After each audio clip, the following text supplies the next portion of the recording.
के द्वारा भेजे गए संयुक्त संसदीय दल के में तमाम विपक्षी दलों के सांसद, जिसमें कांग्रेस के सांसद भी हैं, वो दुनिया के भिन्न भिन्न देशों में भारत के पक्ष को गंभीरता के साथ और पूरे राष्ट्र की एकजुटता के साथ रखकर वापस आ रहे हैं। और दूसरी तरफ कांग्रेस के स्वघोषित स्वनामधन्य सर्वकालीन सर्वोच्च नेता और नेता प्रतिपक्ष राहुल गांधी जी निहायत ही ओछी, स्तरहीन बातें कर कर यह विश्व को बता रहे हैं कि नेता प्रतिपक्ष का पद पाने के बाद भी उनके अंदर गंभीरता और नेता प्रतिपक्ष की परिपक्वता का घोर अभाव है। मित्रों, यह विषय सिर्फ उनकी अपरिपक्वता का नहीं है, विषय उससे कहीं गंभीर है। राहुल गांधी जी ने जिस प्रकार से हमारी सेना के द्वारा दिखाए गए अप्रतिम शौर्य और सेना के अधिकारियों द्वारा, जिसमें director general military operation, director general air operation, director general navy operations थे, उन्होंने जिस तरीके से ऑपरेशन सिंदूर की सफलता का विवरण दिया है, उसको सरेंडर से तुलना करना यह दर्शाता है कि यह मानसिकता कितनी रोगी और कितनी खतरनाक हो चुकी है। मुझे इस बात पे आश्चर्य हो रहा है कि अभी तक कांग्रेस के नेता पाकिस्तानी मीडिया में सुर्खियां बटोरने में लगे हुए थे, पाकिस्तानी संसद में उनके बयान कोट किए जा रहे थे। राहुल गांधी जी का नाम तो और बयान तो भारत के विरुद्ध पाकिस्तान अपने डोजियर में यूज कर चुका है, परंतु पहली बार राहुल गांधी जी ने ऐसा बयान दिया है जो पाकिस्तान के सेना प्रमुख ने भी नहीं बोला, पाकिस्तान के किसी आतंकी संगठन ने भी नहीं बोला, मौलाना मसूद अजहर ने भी नहीं बोला और हाफिज सईद ने भी नहीं बोला। इसमें से किसी ने यह शब्द नहीं बोला है कि भारत ने सरेंडर किया है, बल्कि उन लोगों ने अपनी अपनी तकलीफों का इजहार गाहे बगाहे किया है। अगर इसके बाद ये बोल रहे हैं तो मैं पूछना चाहता हूं, क्या आप उन नेताओं से एक कदम आगे जाना चाह रहे हैं? यानी अभी तक तो आप पाकिस्तान के लोगों को, पाकिस्तानी सेना और पाकिस्तान के आतंकी संगठनों को कवर फायर देते थे, अब उनके सिरमौर भरने की कोशिश कर रहे हैं। एक हिंदी में कहावत होती है, नया मुल्ला प्याज ज्यादा खाता है, मगर यहां गैर मुल्ला इस कदर प्याज खाने में लगा हुआ है कि उसे लग ही नहीं रहा है कि यह देश के स्वाभिमान और सेना के शौर्य और सेना का कितना भीषण अपमान कर रहा है। मैं पूछना चाहता हूं, वैसे राहुल गांधी जी की बुद्धिमत्ता और विवेकशीलता पर आप सभी लोग परिचित हैं। मात्र 1 वर्ष पहले की बात है, आज 4 जून है। 4 जून को चुनाव परिणाम आए थे। तीसरे अटेम्प्ट में 3 अंक ना पाने को, जिसको अद्भुत सफलता नजर आ रही हो और पटाखे फोड़ने शुरू कर दिए हो, और तीसरी बार प्रधानमंत्री बनने पर जिसको पराजय नजर आ रही हो, उसकी कितनी समझ है और उसका कितना विवेक है, यह भली भांति समझा जा सकता है।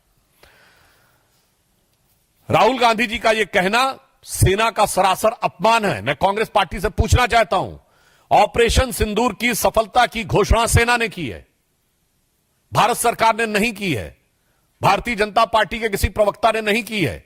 जैसे आपके प्रवक्ता अब अचानक सोकर जागने लगे, अपने जमाने क्या क्या बातें बोले, तो मैं पूछना चाहता हूं, आपने सरेंडर शब्द यूज करके सेना का अपमान किया है या नहीं?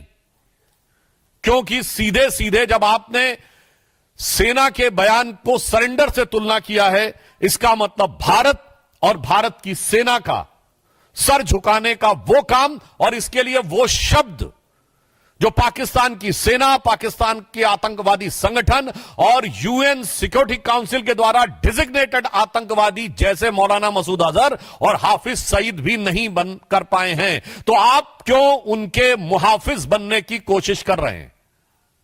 और मैं दूसरा बताना चाहता हूं राहुल गांधी जी से कि अगर आपको यह समझना है, सरेंडर तो याद करिए, राहुल गांधी जी, केवल 2 साल पहले आप विदेश में गए थे और आपने कहा था, why the defenders of democracy America and Europe are silent and not interfering in India.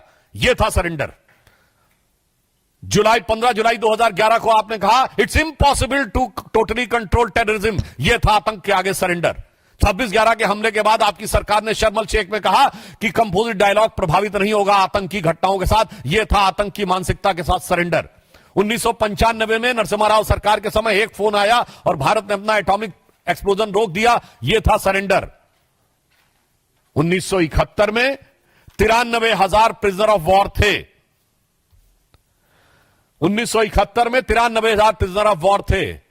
फिर भी पीओके क्यों सरेंडर कर दिया? छंब का 160 किलोमीटर का एरिया जीता हुआ क्यों सरेंडर कर दिया? 13,000 किलोमीटर पाकिस्तान के पंजाब और सिंध का जीता हुआ क्यों सरेंडर कर दिया? 54 हमारे सैनिकों को वापस नहीं लिया, उन्हें क्यों सरेंडर कर दिया? 1965 में जीता हुआ हाजीपीर का दर्रा सरेंडर कर दिया। लाहौर से 20 किलोमीटर दूर तक सेना पहुंच गई थी, वो सरेंडर कर दिया। 62 में तो क्या क्या सरेंडर कर दिया। 19 नवंबर 1962 को जवाहरलाल नेहरू का कैनेडी को लिखा गया लेटर है, जिसमें उन्होंने सीधे कहा है कि अमेरिका आकर अमेरिकन पायलट्स हमारी एयरफोर्स को संभाले, जो 2010 में डिक्लासिफाइड हुआ है कैनेडी लाइब्रेरी के द्वारा। 1960 में सिंधु का 80% पानी सरेंडर कर दिया। 1948 में आपने कश्मीर का एक हिस्सा सरेंडर कर दिया। 1947 में मुस्लिम लीग के आगे 1/3 सरेंडर कर दिया। तो राहुल गांधी जी, आप, आपकी पार्टी और आपके खानदान के कारनामे आजाद हिंदुस्तान के कैलेंडरों में सरेंडर से भरे पड़े हैं।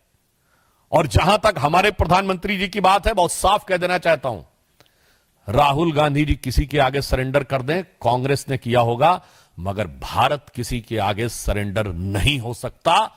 हम विश्व की एकमात्र ऐसी सभ्यता है जो हजारों सालों के आक्रमण के बाद भी आज जीवंत हैं, जिसे आप मानने को तैयार नहीं।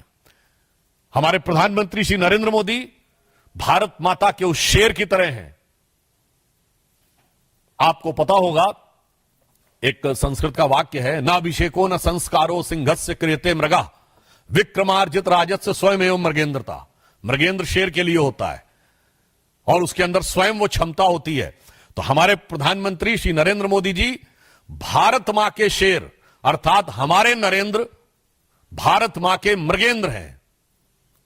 और आपके खानदान के सरेंडर आजाद हिंदुस्तान के कैलेंडर में भरे पड़े हैं।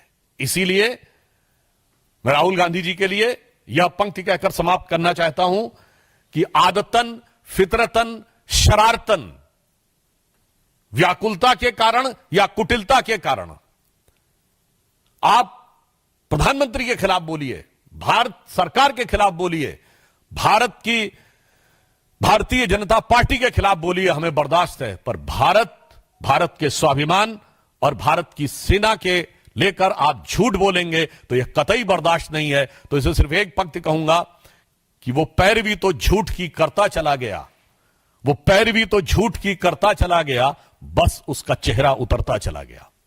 धन्यवाद। मित्रों, प्रश्न आमंत्रित है मोहित भट्ट। सर, राहुल गांधी ने जो कहा, sir, you are basically giving reference to how Trump again and again he is saying this, that because of Trump they have surrendered, because of Trump we have agreed to ceasefire, but the armed forces have denied it. They have said it was Pakistani DGMO who called us, and that is why ceasefire happened. So the attack coming in from Rahul Gandhi and Congress about Trump had to. On the issue of US President statement, Government of India has clarified n number of times that there was no third party mediation. And if they want to believe that whatever the US President was saying, it is correct, then in that he has also mentioned the nuclear conflict. He has averted, as per the US President, Mr. Donald Trump, he is saying that he has averted a nuclear conflict, which has been categorically denied by Government of India and the Foreign Ministry. Then in that case, you are not ready to accept the total statement. And I would also like to remind, during the run-up for the presidential election, there is a video available of President Trump in which he was saying that he once talked to Prime Minister आप